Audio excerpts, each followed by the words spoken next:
The Epistle to the Romans. Therefore, since we are justified by faith, we have peace with God through our Lord Jesus Christ, through whom we have obtained access to this grace in which we stand. And we boast in our hope of sharing the glory of God.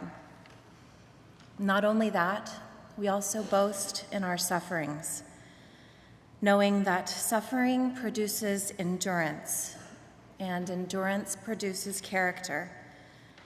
Character produces hope, and hope does not disappoint us, because God's love has been poured into our hearts through the Holy Spirit that has been given to us. This is the word of the Lord. Thanks be to God.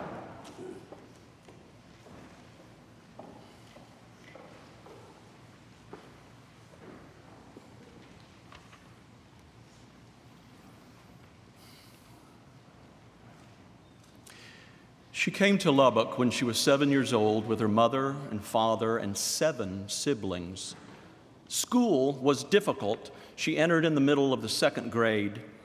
She'd been very good in math in Mexico, but she spoke no English.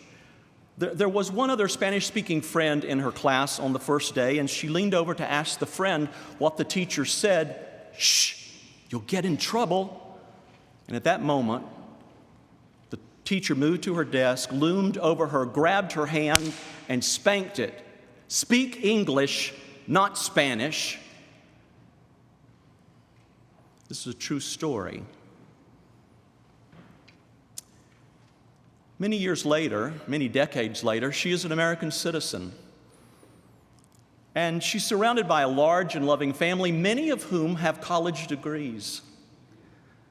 She is grateful for the blessings of this life, and at the same time remembers what a difficult road, what a hard road it was coming into this country. Her name is Esperanza, hope. In today's reading from the letter to the Romans, Paul points us toward hope, but he acknowledges that the road to hope is hard.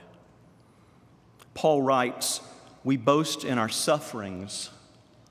Life is difficult," goes the famous first line of Scott Peck's book, The Road Less Traveled, New York Times bestseller many years ago.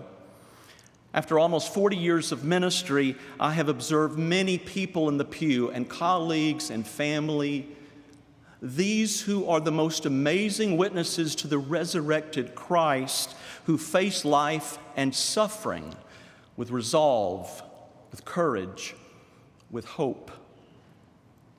Paul continues, suffering produces endurance. Endurance or resilience, this is such a great mystery to me.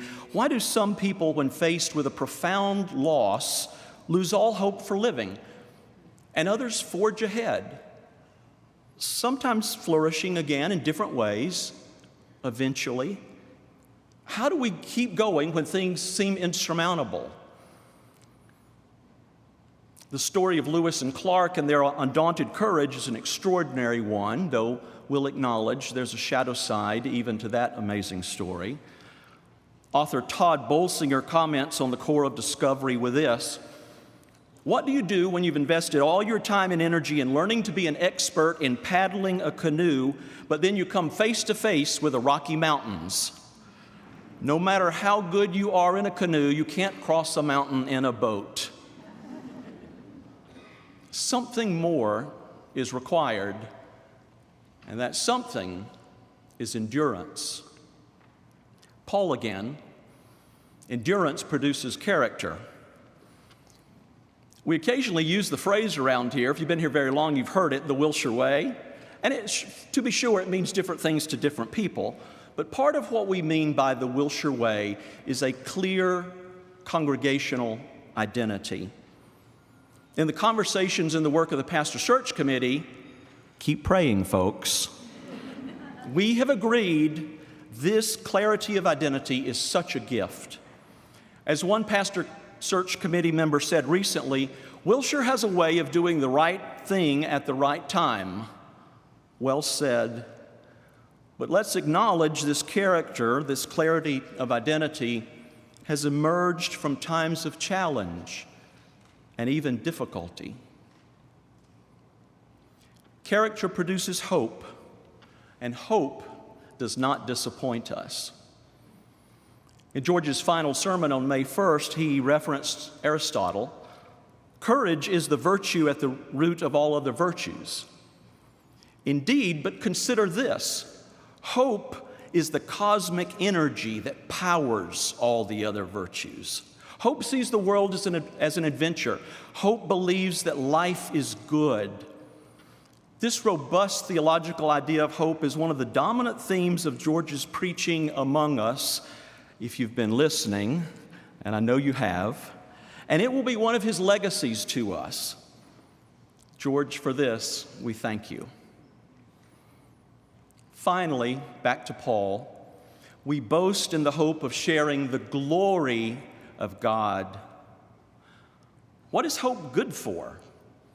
Is it merely a spiritual vitamin for my fortitude so that I will live long and prosper? Of course not. We are participants with God in shining God's light, the Shekinah glory of God in the darkest places of this world. Where there is ageism, we shine the light. Where there is anti-Semitism, we shine the light. Where there is homophobia, we shine the light. Where there is racism, we shine the light. Where there is sexism, we shine the light. And the thing that propels us forward is hope. We join the song of the psalmist, I believe that I shall see the goodness of the Lord in the land of the living.